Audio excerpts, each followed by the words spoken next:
Vibha,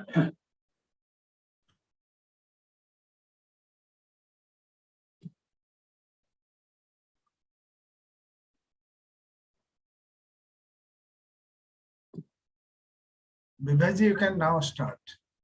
Yes. So, namaste and good evening to all dear brothers and sisters. Once again, I welcome to you on behalf of Indian section for today's session on this special subject, the Mahatmas and the inner government of the world, part 2. And our speaker is Brother U.S. Pandey. We will begin this session with the universal prayer.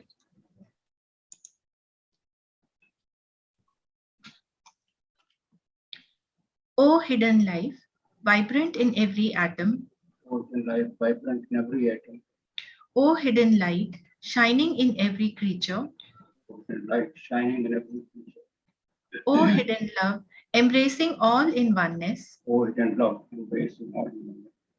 May each who feels himself as one with thee May each who feels himself as one with thee know he is also one with every other. know he is also one with every other.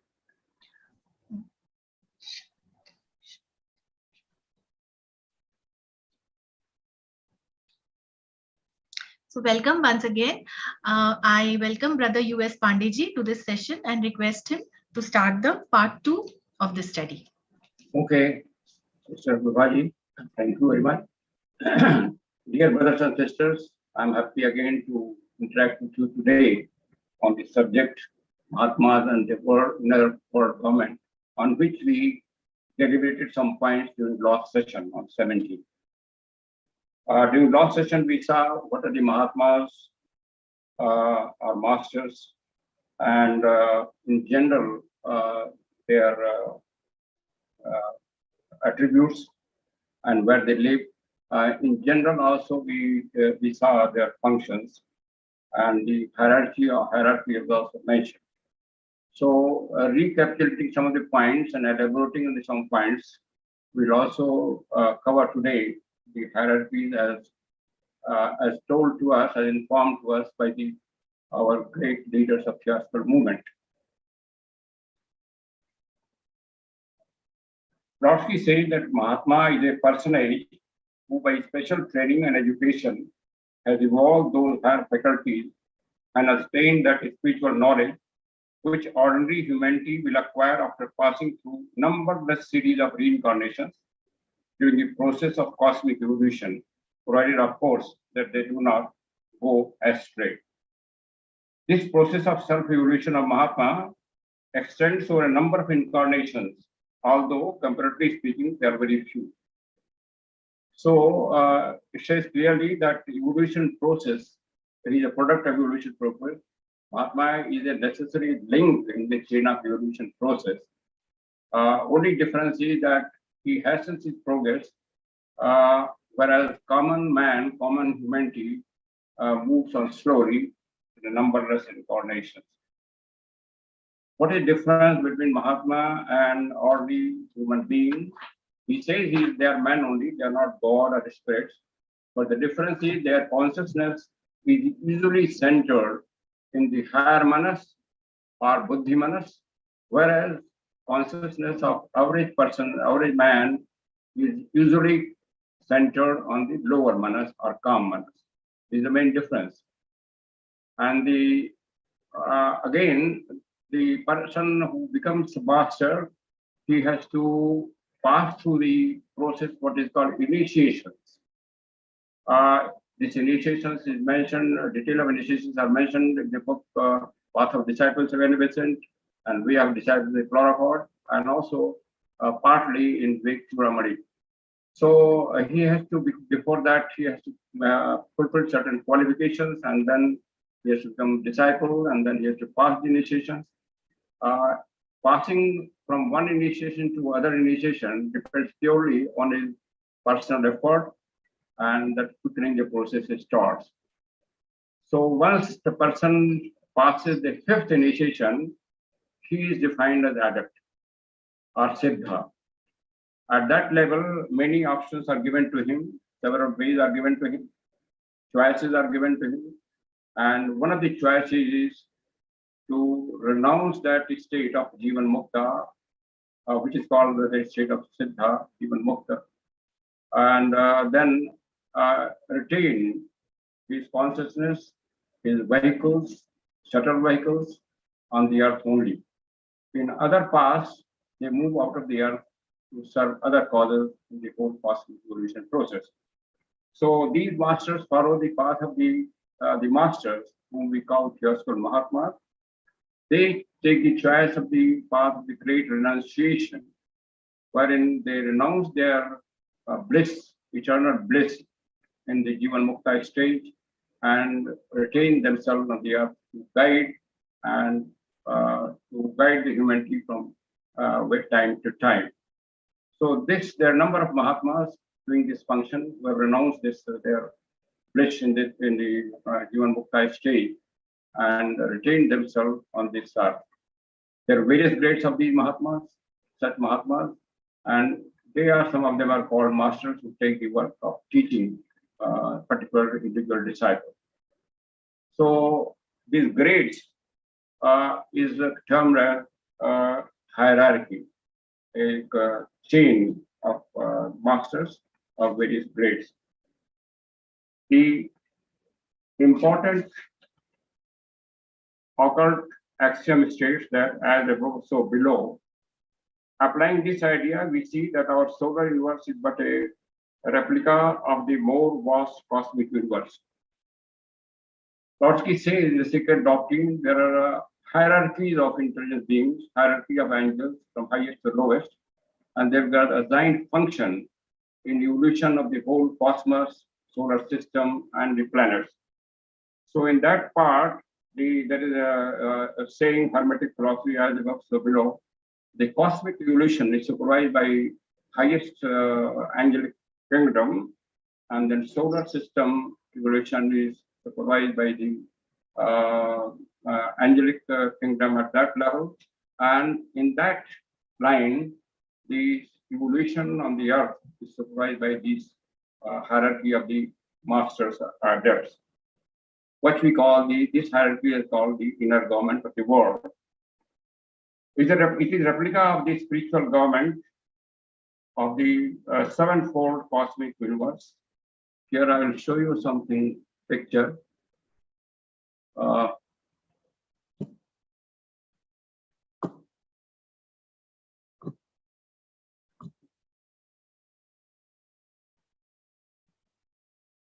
No.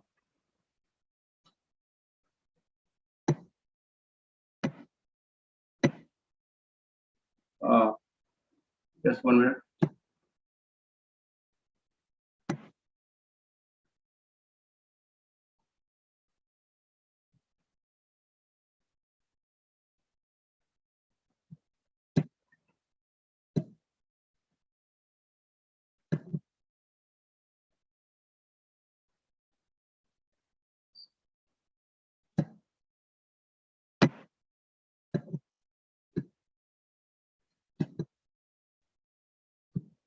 So, are you able to see this thing or not? Hello? Are you able to see this thing? Yes, sir, we can see it. Yes, it is visible. You are able to see, okay. So this shows the solar system, top one triangle, the solar logos, then second aspect, first aspect, and the third aspect. Then below that, the Lord of the world, ninth initiation, we call it Sanat Kumara. And then just below him, the eighth initiation, Pratek Buddhas, three Pratek Buddhas, and the Buddha. Buddhas and Pratek Buddha are at the level of eighth initiation. And and below that, there are three great entities. One is Bodhisattva, or Lord Maitreya. One is Manu here, and then Mahachohan. They are the adepts of the seventh initiation. And below that, there are 6 or 7 great adepts who are called Chohans. These 7 are given a specific assignment. In other words, they are custodian of each of the 7 rays of evolution. So this is the broad outline is given by various authors. And below that also there are initiation 5 level depths. There are a number of them, and they are each attached to the one of the 7 main Chauhans, who are the 7 great Chauhans, who have got assigned one of the each rays of evolution.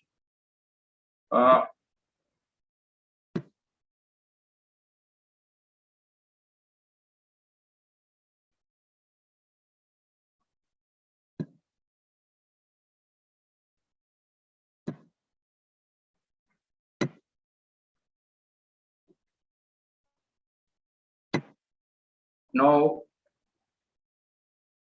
this hierarchy is on the pattern of the cosmic hierarchy, where it is said that Logos is assisted by that the Logos of the solar system is assisted by 7 ministers before the throne in the Christian literature. In Hindu literature, we can say 7 Prajapatis assist the solar Logos in evolution of the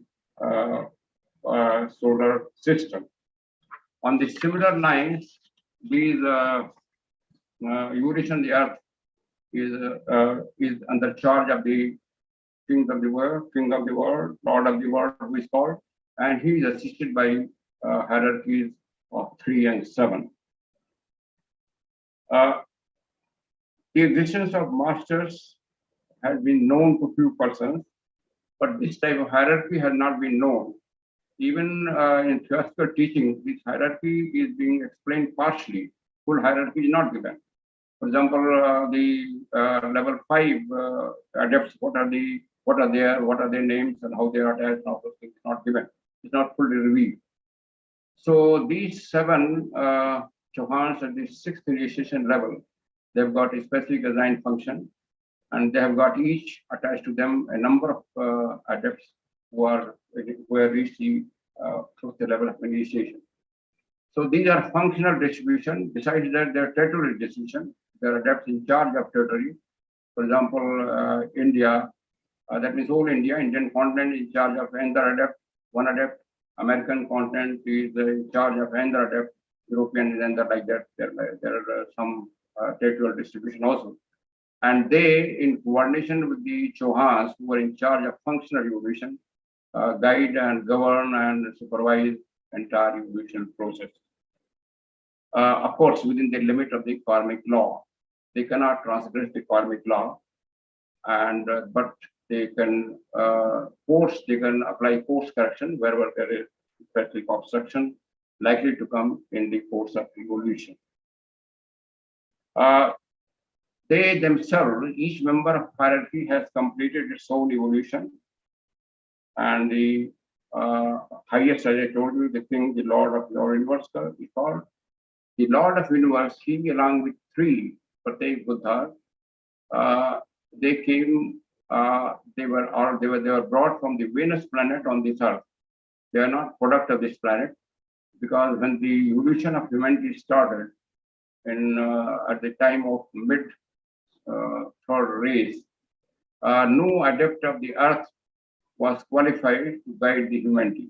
So these high adepts were brought from the Venus planet. Then Gautam Buddha, when became the adept, then he became entitled for the next level, that is initiation 8 level. And then below him, that there are 3, Lord Maitreya, Bodhisattva, and Vaishwas Manu, and Mahachauhan. So this is broadly the hierarchy, and this is a hierarchy indication is given in our scriptures, in Bible also, in our Puranas also, but not in a ordered fashion. For example, about Mahatma Sanat Kumar, there is stories in the Purana, but this point that he is the ruler of the universe, of the world, of the earth revolution, governing, is not mentioned. He is also great initiator. All the initiation are done under his direction, which is permission, right from the stage 1. It is called one great initiator. Theosophical literature says that he and Pratyek Buddha, they live in the Gobi desert in their subtle bodies, and the other masters live in different places. And they are occupying the bodies of different nationalities. For example, it is said that present Bodhisattva, Lord Maitreya, is occupying or using a body of Greek body, whereas Manu, Vaishwas Manu and Mahachohan are in Indian body. Similarly, the seven Chauhans at the 6th initiation level, they are occupying bodies of the different nationalities. Then above 9, it is also mentioned above 9th initiation, it is mentioned there is 10th initiation, which is called silent watcher.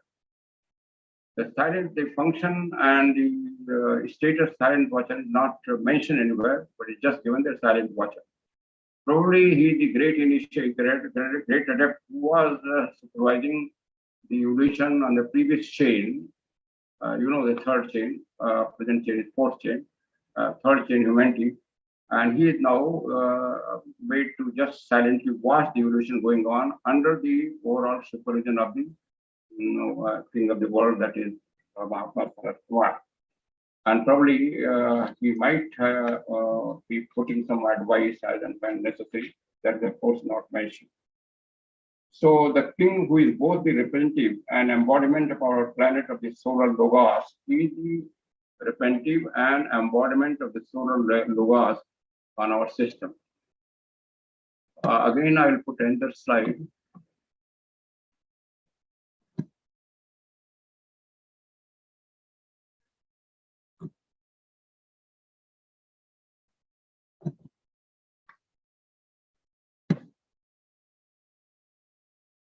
Now this figure, you can see it. Hello? Hello? No, sir, it is not visible. It is not visible? No. Let me enlarge it. Now, is it visible? Sir, screen is not shared. Huh? Screen is not shared. Screen not shared. Okay, I Yeah, shared. only your picture is there. No, sir, only you your share this. You Huh? share this. You are not sharing. Okay. Let me see.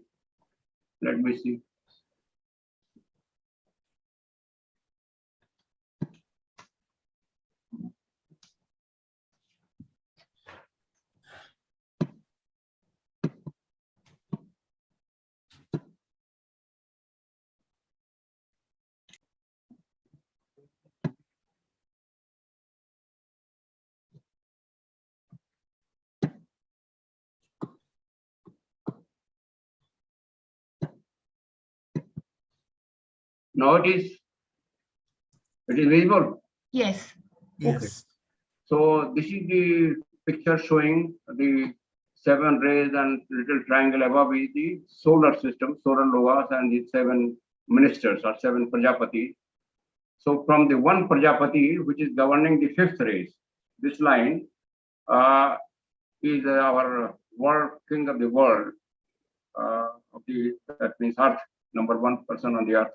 And below him there are 7 great 7 Chauhans. Of course, in between there are 3 great ones and then 7 Chauhans. So this shows correspondence between the inner government of the solar system and the inner government of the Earth.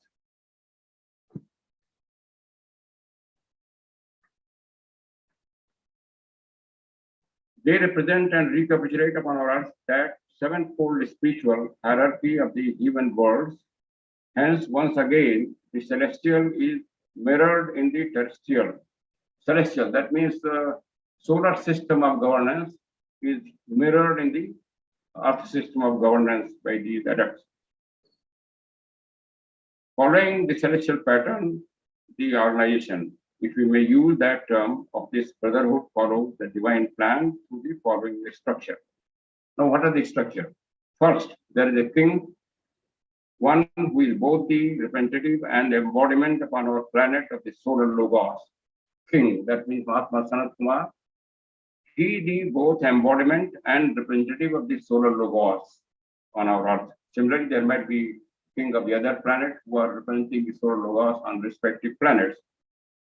Under him, there are the 3 who, in a marvelous way, represent the divine Trinity, the 3 Pratyek Buddhas who came along with him from the Venus planet.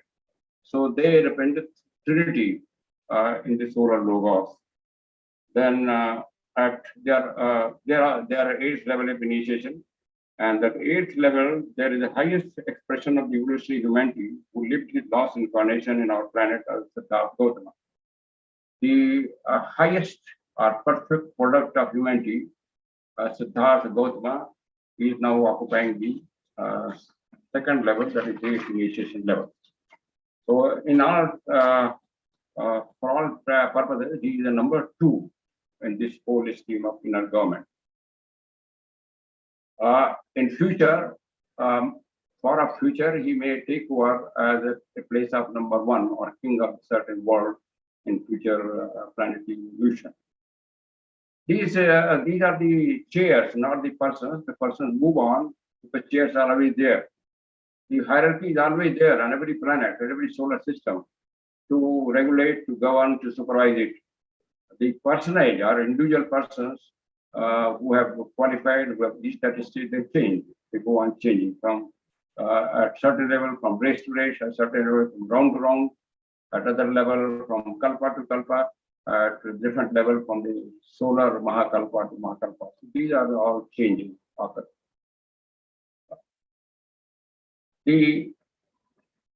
Just under the Lord Gautama, we find 3 lofty beings known as the Lord Maitreya, as I told you, who occupy the office of the brotherhood of the race, Bodhisattva of the race, known as Christians of the Christ, and he's called world teacher, Vishwaguru, Jagat Guru.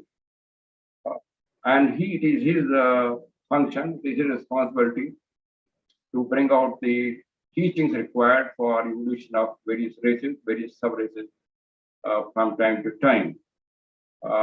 That means all the avatars and paigambers, prophets, and great saints come through him, or he sometimes take that form to guide humanity from time to time. That's why Theosophy says the source of all teaching is one, their essence must be one, because he is the source. Then the Lord Vaishwasta, who occupies the office of Manu, with the father of race.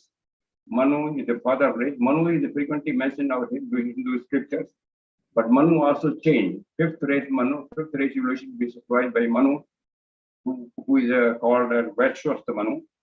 4th race was Saksena Manu. This type name changes, personal changes.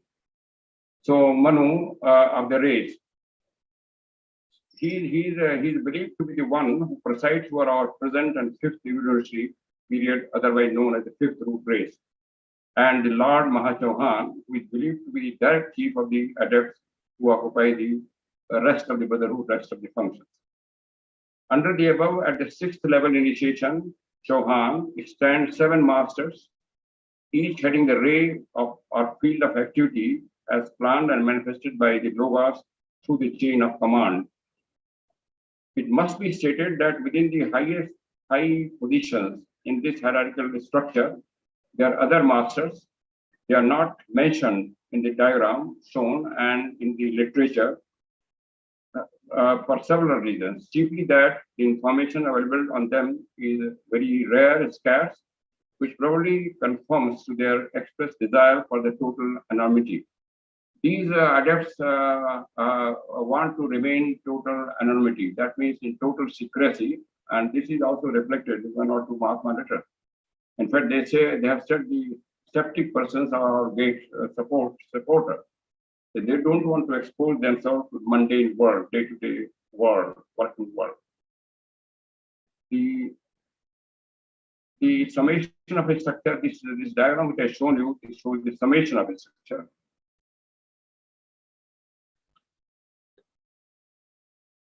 Then it is shown in another diagram also.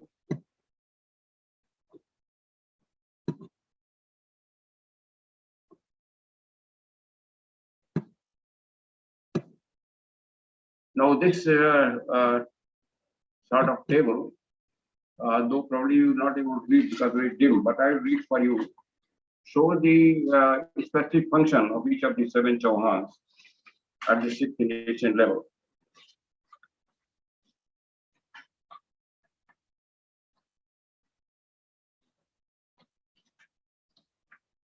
The Master Maurya is in charge of his quality is energy, his field of activity is physical aspects of evolution, races and nations under the authority of the Manu. Manu, as I mentioned, that he is the father of race. So his job or his responsibility are to provide environment suitable for that race. For example, we are fifth race. What will be our size? What will be our body build-up? How much intelligence to begin? What climate? What type of weather pattern? All this is, I think, under his charge. Then Master Kutuhumi, who is directly under the Bodhisattva, he is in charge of his quality wisdom. His field of activity is establishment of religious and centers of the learning under this authority of Bodhisattva. And then Master Ventian, his quality is tact. His field of activity, development of system of culture and civilization. Various cultures, various civilizations, which arise during this period of fifth race. For example, our Indian civilization, then Arab civilization, then Greek civilization, present world, American civilization, all these being his field of activity. And then culture, various cultures. Then Master Venetian, his quality is tact, and his field of activity is development of systems of cultural civilization that I mentioned to you. Then the Master Serapis, his quality is harmony, and he is concerned with the activity of art and beauty, the balancing of the spiritual ideals with physical expression. Art, beauty, fine arts, music, painting, or his department, or concerned with department. And also how to balance the physical development with the artistic development. Then Master Hilarion, his quality is science, and his field of activity is development of physical and mental science.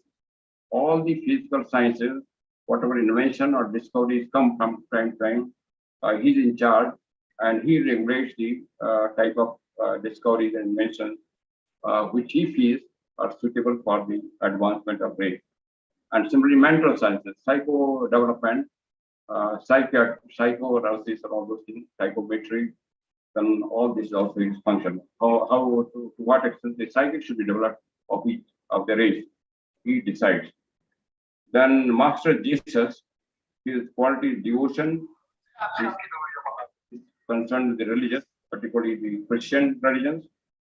Then Master Koji, which also called Count Saint Germain, his quality is ceremonial, and his field of activity are religious ceremonials and rituals, development of occult and mystical fraternity. He's in charge of all mystical processes like masonry and both the major and minor mystical processes, and deeper side of this ritual. So these are the various field of summarized version of various field of activity, and the quality of each of the 7 Chauhans who are at 6th level, and who are controlling and guiding and supervising each ray of the 7 rays of the whole system of evolution.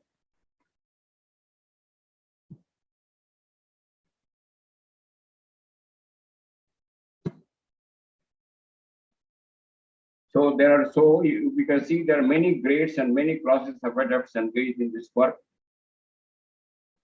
And even before he reaches the path of discipleship, man is often marked out by his inborn characteristics. Before each man who is trying to become a disciple, who is entering the path, he is marked, once he enters the path, he is marked for the particular quality, for the particular ray to which he will, his evolution, further evolution will proceed. There are the adepts whom we might describe the world governors, like our Manu, and also Master Maurya. They are leaders and guardians of evolution races of types of humanity. They are always concerned with methods of government, emigration, rise and fall of nations, and so forth on that line.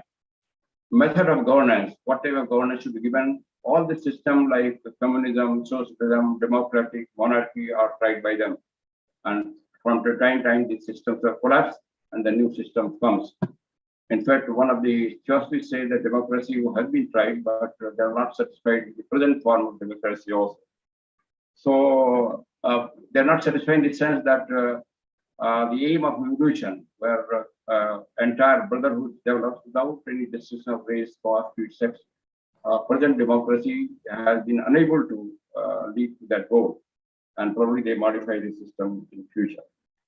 Where possible, they inspire great leaders and statesmen. Sometimes they inspire great political leaders and statesmen also. Like it is said that Abraham Lincoln was inspired by one of the great masters when he brought out the anti-slavery law in the United States. And similarly, we can say in India, Mahatma Gandhi must have been inspired by one of the adepts, and Nelson Mandela. Such people are inspired by one of the members of adepts to do the unique and tremendous way out of run work for the system development of political and governance system in particular country. Like the Spirit of the Lord, which rested upon King Saul. In Bible itself, it is said that King Saul, on him the Spirit of the Lord rested. That means this Chauhan in charge of the governance had overshadowing effect on the king. Another class better known because great adepts of this type appear before men, sometimes on the physical plane, is of great religious teacher. The second class is of great religious teacher, that is by Bodhisattva. The adepts of this class appear sometimes, from time to time, in physical bodies among the humanity. They come as the avatars, prophets, and great saints. Jim Rajas has written the present Bodhisattva himself came as Krishna, and he also came as Christ later on. And he sent one of the great disciples as Prophet Muhammad, and another great disciple as Guru Nanak. So they are concerned not so much with the racial types and system of government, but with the inner growth of man as intelligence and soul. They are concerned with inner development, inner evolution of man, with the unfoldment of the power of the soul and the spirituality. This is called the development of religion and education. This is the education department. So in one way, Bodhisattva is, you can say, he is the Minister of Human Resources Development in the cabinet of the King of the world. Still another class is occupied with great scientific discovery, as I mentioned, and progress of human relationships, art, medicine, etc. Medicine will come under science.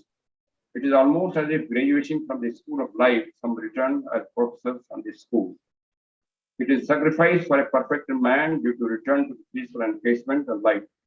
For these prophets, for these adepts to come in the physical body sometimes and needed is a great sacrifice on their part, because their work is limited compared to what they can do in their subtle bodies and mental level.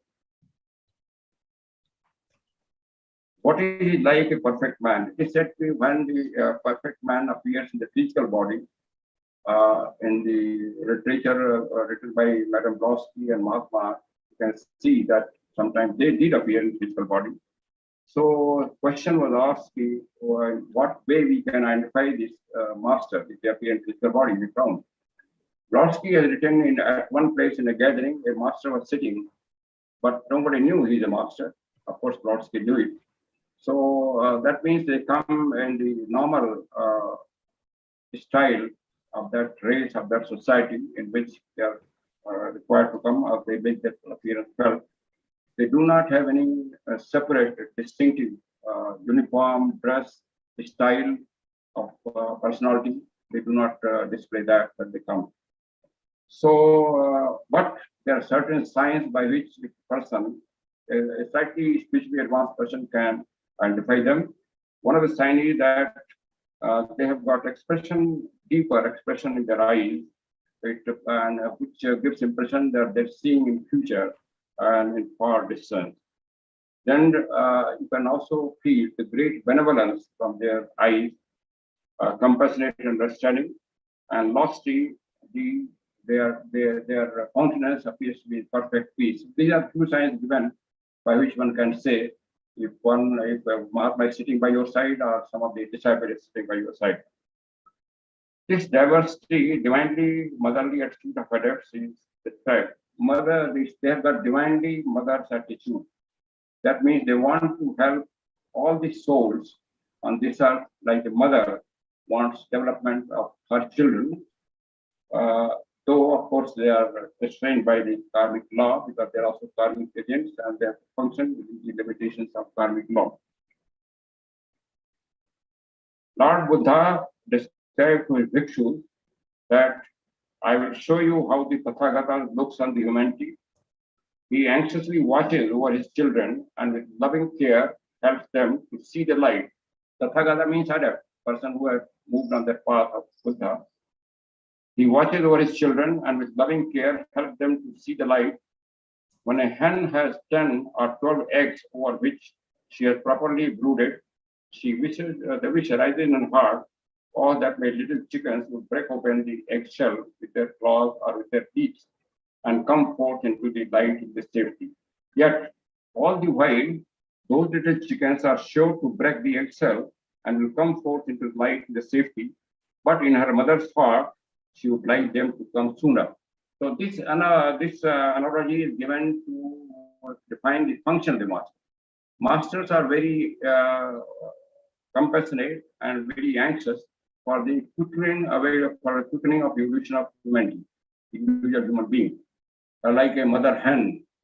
Though they know that finally majority of human beings will reach level of perfection, but their wish is that most of us should reach that process, that level quickly, and their function is to hasten this process. So,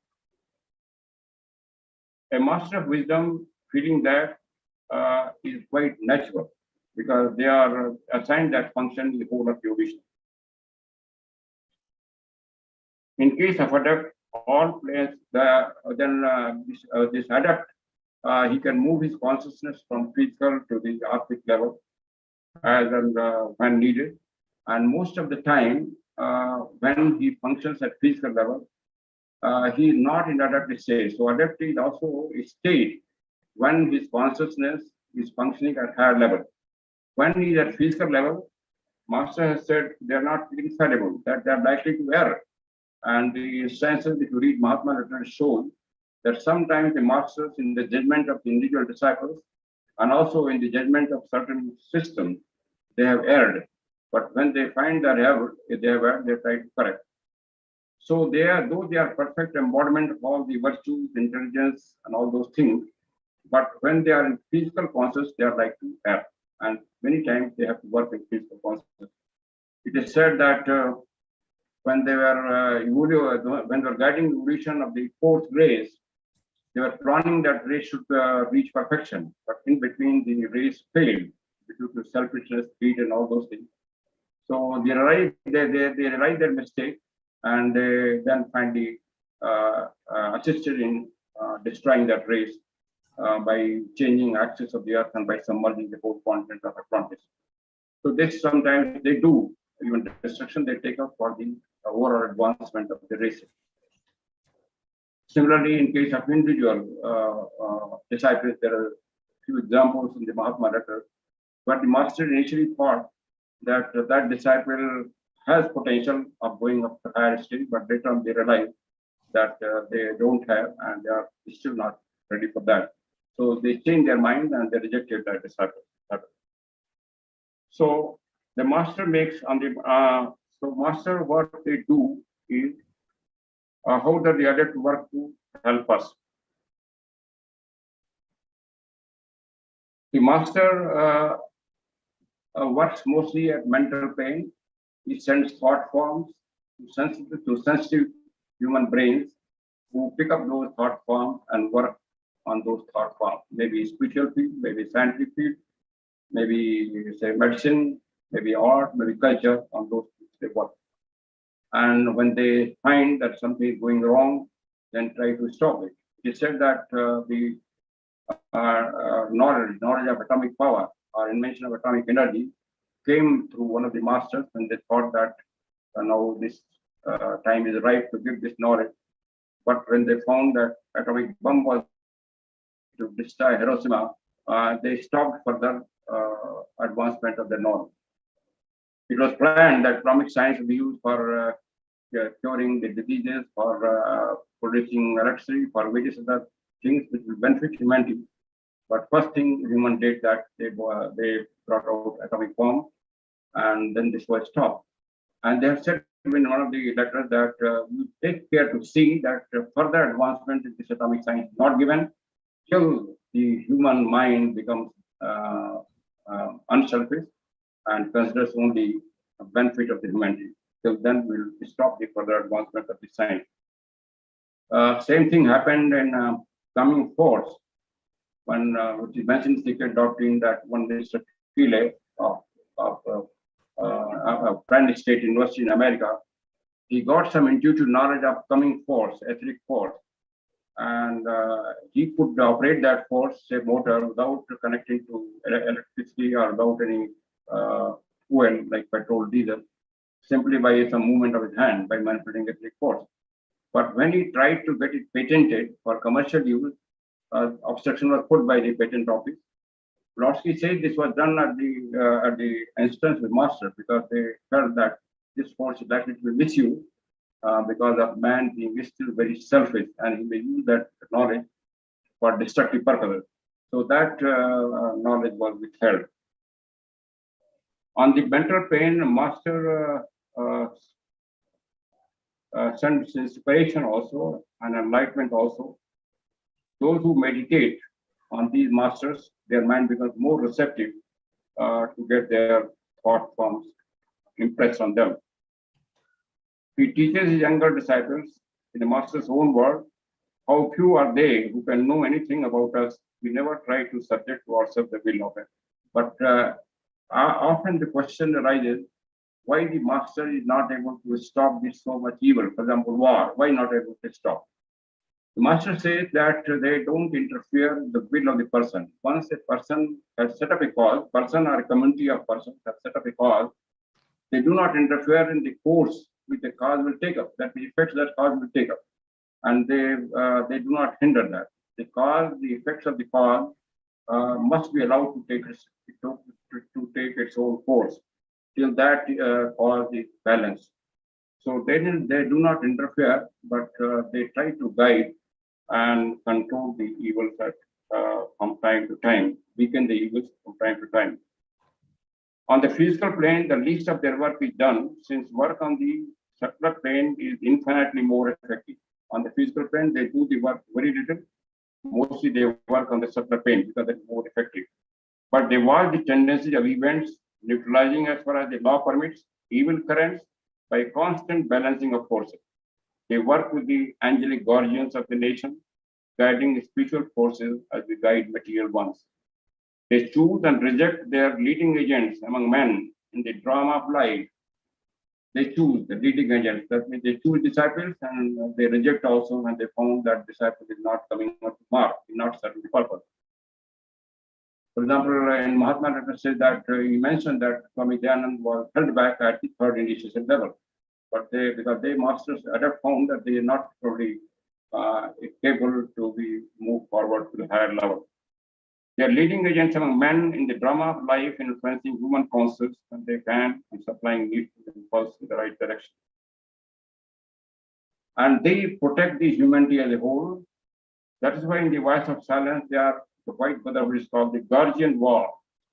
And voice of silence says, self-doomed to live through future kalpas, unthanked and unperceived by men, wedged as a stone with the countless other stones which form the guardian wall, built by the hands of many masters of the compassion and raised by their torches, by their blood cemented, it shields mankind, since man is man, protecting it from further and far greater misery and sorrow.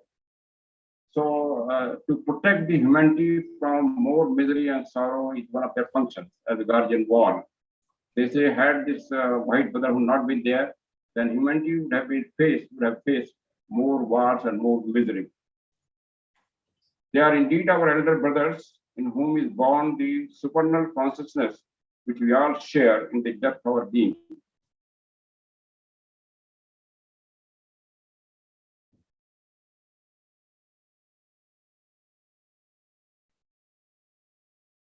An ancient occult record has this truth to say there is spiritual dynasty whose throne is never vacant, whose splendor never fades. Its members form a golden chain whose links can never be torn asunder, for they draw back the world to God from whom it came. So the same idea is brought, they are the representative of the Logos and their specific function. Now, way to the masters of wisdom. What is the way to the masters of wisdom? First of all, it is said that we have to live a pious and selfless life in selfless service. This is the first step.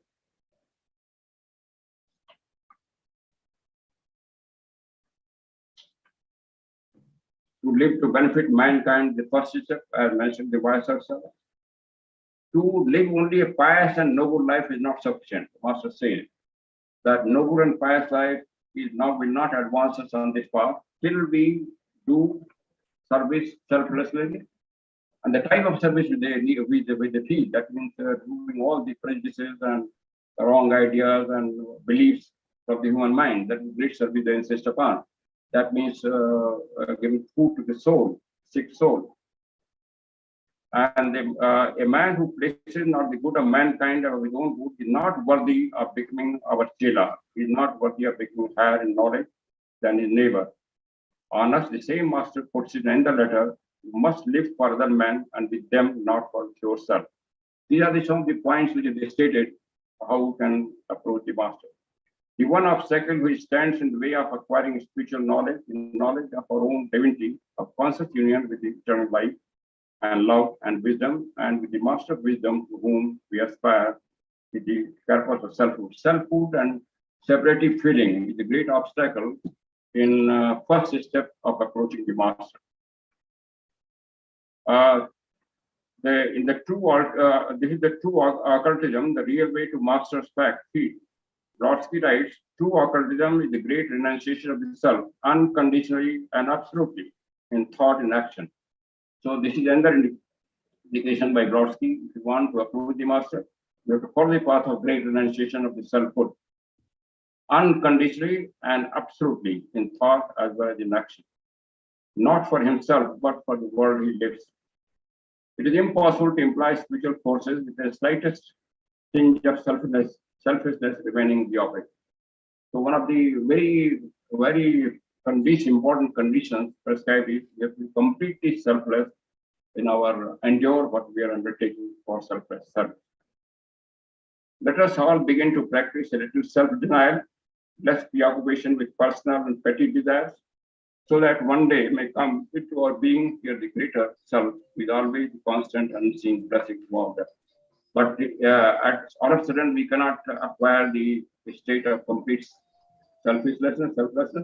So gradually we have to see our motive, watch our motive and see to what extent we can become unselfish. Then we probably may acquire at some time the total unselfish attitude and serve the humanity. Then the second step says the voice of silence to practice the 6 glorious virtues, paramitas. These are often translated as charity, morality, patience, energy, vijaya, contemplation, and wisdom. These also can be compared with the 4 noble truths of Lord Buddha and also the path prescribed by the Ashtanga Marga of Patanjali. The Brodsky says that meditation, actions, and all the observation of moral duties, good deeds, and kind words, gentle thoughts, goodwill to all, and entire oblivion of the self are the most efficacious means of obtaining knowledge and preparing for the reception of the higher wisdom from the Mahatma. Mahatma is the custodian of higher wisdom, and in order to become receptive to the higher knowledge, capable of receiving that higher knowledge from them, we have to fulfill these conditions or follow these qualities in all sincerity. The master also advises that how can you know the real from the unreal, the true from the false, only by self-development. Only self-development is always emphasized by them. Viveka and Vairagya, as the Peter Master says. How to get there? By first carefully guarding yourself against the causes of self-discipline. Viveka and Vairagya are important. And this I can do by spending a certain fixed hour of quiet meditation, self-introspection, observing oneself in solitude. This is also recommended by Master to make ourselves self-restless, to see our thought and desire. And the Master Cage once wrote to the Synod, I can come nearer to you, but you must draw me by a purified heart and a rapidly developing will. What is the will? It is not selfishly demanding what we want. We can say that it is the steady direction in which a man's soul is held, and the ancient teacher Patanjali says a similar thing. The right use of the will is the constant endeavor to stand in the spiritual way. The spirituality has been defined only as intuitive appreciation, intuitive feeling of oneness. The more we move towards oneness, the more we become fit to become the disciple of the Master, and also to have privilege of their blessings and their wisdom, knowledge, their wisdom. And we can also then become part of their hierarchy. We may always know the true aspirant. Now, how do we know that a person is true aspirant? Nothing daunts him, nothing depresses him. He has all the patience of eternity, the never-ceasing will to serve. A aspirant to the Master, he never tires in his effort. He never gets depressed, even in adverse circumstances. He has all the patience of eternity, the never-ceasing will to serve. He asks nothing, either heaven or earth, no wish for self, wholly content with what comes, seeking only to the eternal will coming to him through the Master of his heart's desire. And the true disciple is also to be known by certain signs. He never makes claim to exterior or interior prestige. He never claims to any power, psychic power. He never takes from others, but seeks to give all that in his. He does not dogmatize or seek to impose his will, ideas, or advice upon others. Yet his ear is ever ready to listen to another's trouble or bewilderment. So these are some of the points which are relevant to the hierarchy, their functions, and how as a person on the spiritual path, we can have approached these masters and also become part of the hierarchy.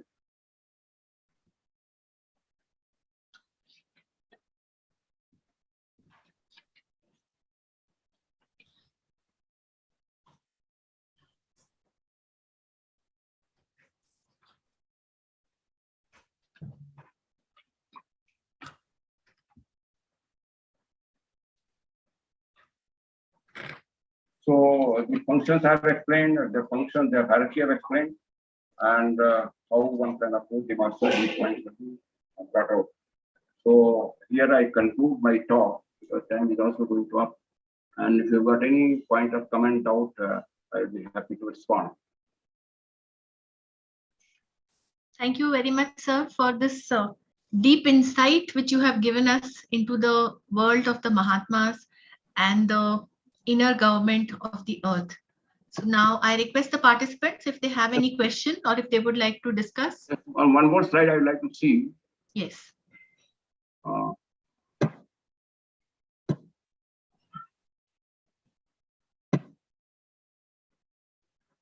This is in Hindi, and it also shows our hierarchy. Can you read it? Hello? Yes, sir, it is visible. Okay. If you see at the top is Mon Dikshak, that means silent observer. Then Lord of the world, Jagat Prabhu, number 1 person, 9th, and 8th Pratik Buddha, and 7th is Manu, Bodhisattva Maha Chauhan, and 6th level 7 Chauhan, and then 5th level Jeev Mukta. And then rays are given here. And the slide in Hindi explains this hierarchy. Okay, thank you. So you can now comment and close this. Thank you, Vibha. Yes, thank you, sir. I now invite any questions or discussions from the participants.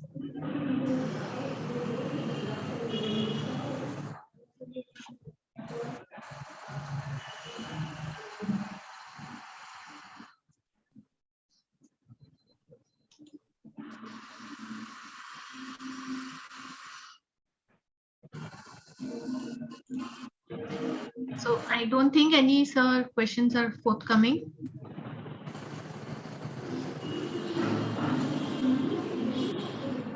Somebody can supplement some information which he has or he or she has.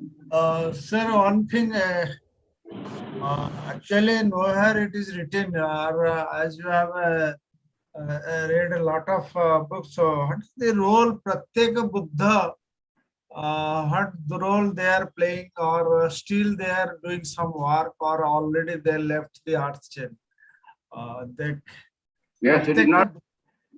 Yes, I agree. It is not clearly written, but here hint is given. They are like Trinity aspect of the solar logos. That means tri-functions of the number one thing.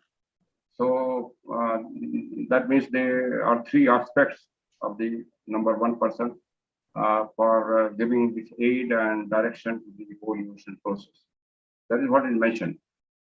In fact, it also mentioned earlier that 7 brothers came and 4 brothers went away, 3 brothers are still there. And all the 4 will move from this planet when this at the end of this kalpa.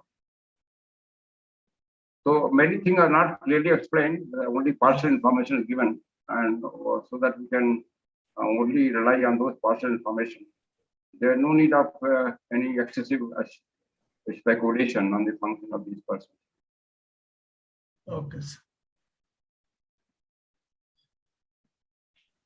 Because at one place, Madam Brodsky has also cautioned that we should not frequently take name of these holy persons at various type of places, at various gatherings, because people are likely to misuse their names and spread false information and all those things. So it is also advised that we should not take frequently their names while greetings and all those things. But of course, in such occasional talks, we can mention and we can have discussion about them. But they're frequently they're taking them in public materials, so is not recommended. Okay, sir. Anybody? Master also says if you take my name, then our work will get disturbed, our mental aura gets disturbed. That is what he also said. Yes, yes. Hmm.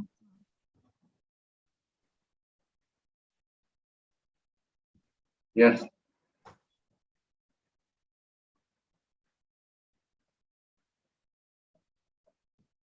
Vibha, as there is no question, you can conclude. Okay, sir. So Somebody can add any other point if there is no question. I think Lalita ji wants. I want to know who is this planetary logos? Is he same as the king of the hierarchy, or? Yeah, yes. He's the planetary logos. The king of the hierarchy is the planetary logos. Yeah. Yes.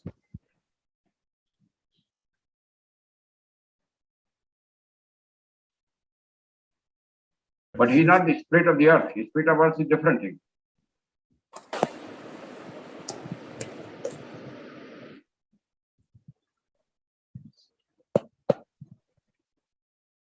Right. Any other question?